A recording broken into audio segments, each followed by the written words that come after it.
I now give the floor to Ms. Edem Wosornu.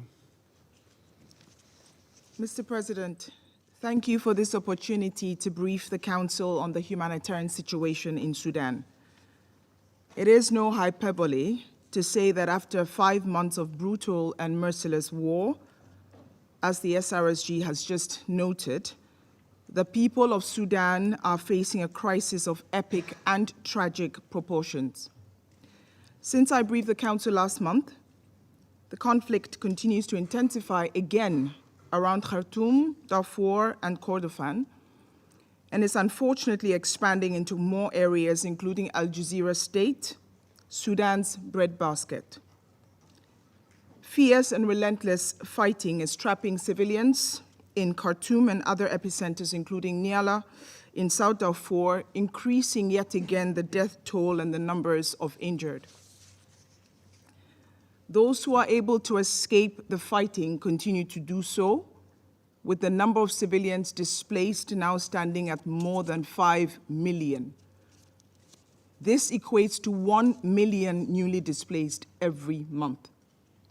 4.1 million are displaced within the country, Sudan, while more than 1 million have crossed the border into neighboring countries, including the Central African Republic, Chad, Egypt, Ethiopia, and South Sudan. This displacement and insecurity have driven cases, as the SRSG again said, of sexual violence to absolutely distressing levels.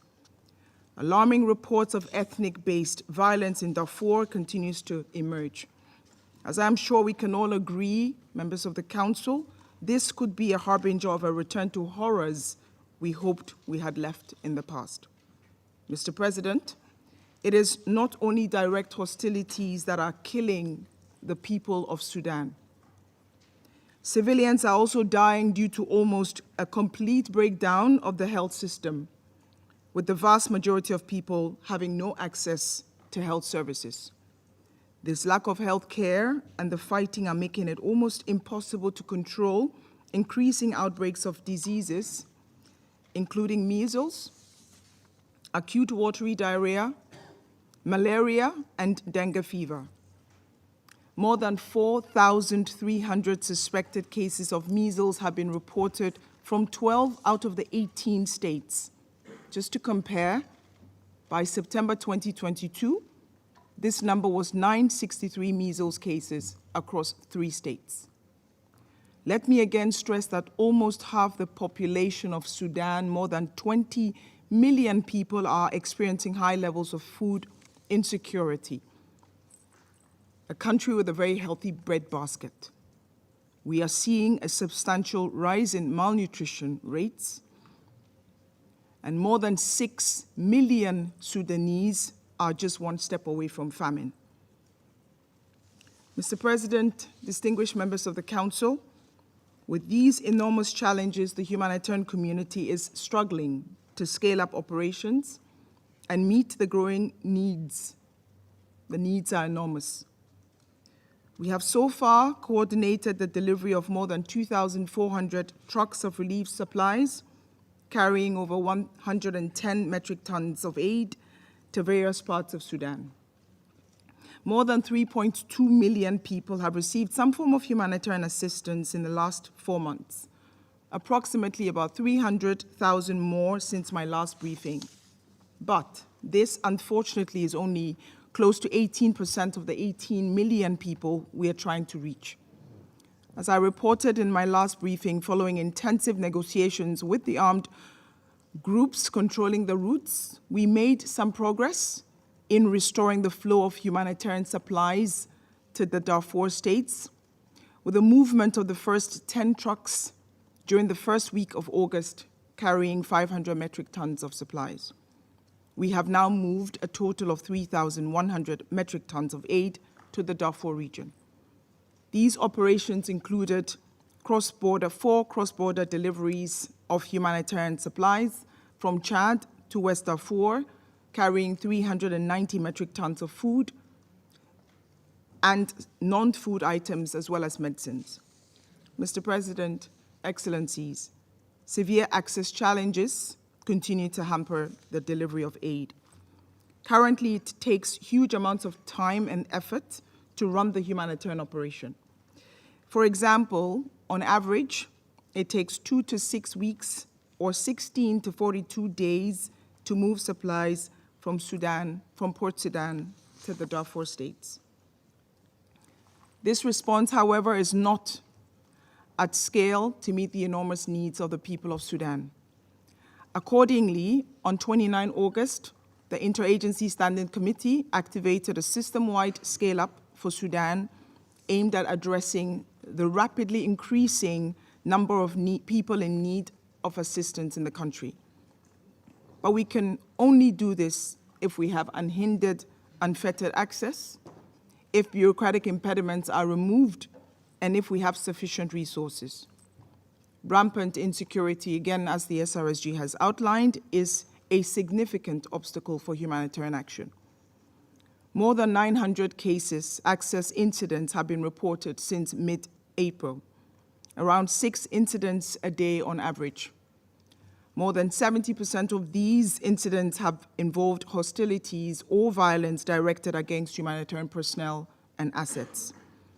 The highest number of incidents, more than 30%, or some 288 incidents, have been recorded in and around Khartoum, where humanitarian access continues to deteriorate.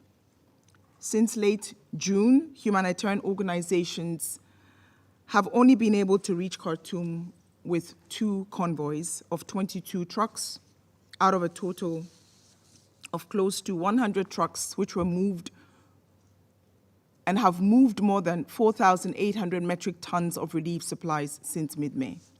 This is a drop in the bucket, a drop in the ocean.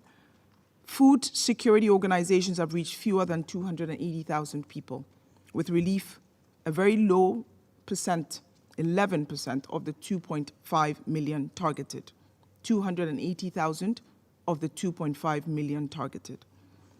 I want to flag in particular the critical role played by Sudanese civil society, again, as the SRSG has mentioned, and local humanitarian workers and associations, including the emergency response rooms in Khartoum. I spoke to them when I was in Khartoum, and I was extremely impressed when I was in Port Sudan, and I was extremely impressed by what they've done and what they continue to do. Throughout this period, they have continued to deliver to those in need despite the ever-present risks of their lives. Mr. President, Excellencies, it is imperative that all actors show full respect for international humanitarian law and protect civilians and civilian infrastructure.